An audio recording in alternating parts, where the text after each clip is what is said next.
بسم اللہ الرحمن الرحیم۔ السلام علیکم۔ آج کی اس ویڈیو میں کچھ گھریلو ٹپس آپ سے شیئر کی جائیں گی جن کا استعمال کر کے آپ اپنی زندگی کو آسان کر سکتے ہیں۔ اگر بالوں میں خشکی آ جاتی ہو تو آم کھا لیا کرو۔ ادرک کی چائے پیٹ کا درد ختم کرنے کے لیے انتہائی مفید ہے۔ اگر پیشاب کرتے وقت جلن ہوتی ہے اور درد ہوتا ہو تو 2 کھانے کے چمچ گاجر کے بیج 1 گلاس پانی میں ابال کر پئیں، آفاقہ ہوگا۔ تیز پتی والی چائے ہاضمے کو درست کرتی ہے اور اس کا استعمال تیزابیت کو ختم کرتا ہے۔ اگر گلا بند ہو جائے اور آواز نہ نکل رہی ہو تو 2 آم کے پتے لے کر ابال لیں، پانی آدھا رہ جانے پر شہد ملا کر پی لیں، گلا کھل جائے گا۔ سرسوں کے تیل میں 1 چائے کا چمچ نمک ملا کر دانتوں پر لگانے سے دانت سفید ہو جاتے ہیں۔ دھنیا کے پتے چبانے سے جوڑوں کے درد میں کمی آتی ہے۔ جن کی نظر کمزور ہو وہ روزانہ یا بصیرو پڑھیں، نظر کی کمزوری دور ہو جائے گی۔ بند گوبھی کے پتے چبانے سے بواسیر ختم ہو جاتی ہے۔ اخروٹ کا تیل استعمال کرنے سے خشکی سے نجات ملتی ہے۔ بینگن چبانے سے بلغم ختم ہوتی ہے۔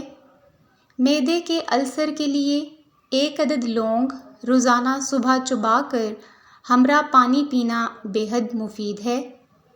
کھیرے کا جوس پینے سے پتھری نہیں ہوتی۔ بڑھتے ہوئے وزن کو کم کرنا ہے تو دن میں 3 بار کھیرا ضرور کھایا کریں۔ نہار منہ 1 لہسن کھاتے رہنے سے دمہ کی بیماری نہیں ہوتی۔ جو لوگ تیزی سے روٹی کھاتے ہیں ان میں دل کی بیماریاں پیدا ہو جاتی ہیں۔ کریلے کے جوس میں چینی ملا کر پینے سے بواسیر نہیں ہوتی۔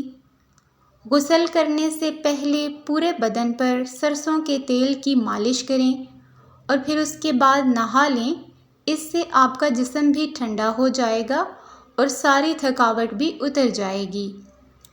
دھنیا کے پتے چباتے رہنے سے بال لمبے اور گھنے ہو جاتے ہیں۔ دانت یا داڑھ میں اگر درد ہو تو چٹکی بھر میٹھا سوڈا اور چٹکی بھر سفید نمک ملا کر مل دیں، درد ختم ہو جائے گا۔ نہار منہ قہوہ لیموں نچوڑ کر پی لیں اور دوپہر کو بھی استعمال کرنے سے موٹاپے میں تیزی سے کمی آتی ہے۔ بادام کے تیل کا بالوں پر روزانہ استعمال بالوں کو لمبا اور صحت مند بناتا ہے۔ پودینہ، تلسی یا میتھی کے پتے پیس کر اس کا رس چہرے پر لگانے سے چھائیاں دور ہو جاتی ہیں۔ کدو کے بیجوں کا تیل سر کے درد کو ختم کرتا ہے۔ پلکوں پر بادام کا تیل لگا کر سونے سے پلکیں لمبی اور گھنی ہو جاتی ہیں۔ روٹی نرم اور پھولی ہوئی کھایا کرو، کمر کی چربی کبھی بڑھے گی نہیں۔ یوگا آپ کو شوگر اور پیٹ کی دوسری بیماریوں سے دور رکھتا ہے۔ جن لوگوں کے منہ میں اکثر چھالے ہو جاتے ہیں وہ کھانے کے بعد تھوڑا سا سونف، 2 دانے انجیر اور 1 گلاس پانی میں بھگو کر منہ میں ڈال لیا کرو۔ تہجد کے وقت 41 مرتبہ سورہ فاتحہ پڑھنے سے اللہ پاک وسیع رزق عطا فرماتے ہیں۔ مزید اچھی ویڈیوز کے لیے چینل کو سبسکرائب کر دیں اور بیل آئیکن کو پریس کر دیں تاکہ ہر نئی ویڈیو کا نوٹیفیکیشن آپ کو بر وقت مل جائے۔ Thanks for watching this video.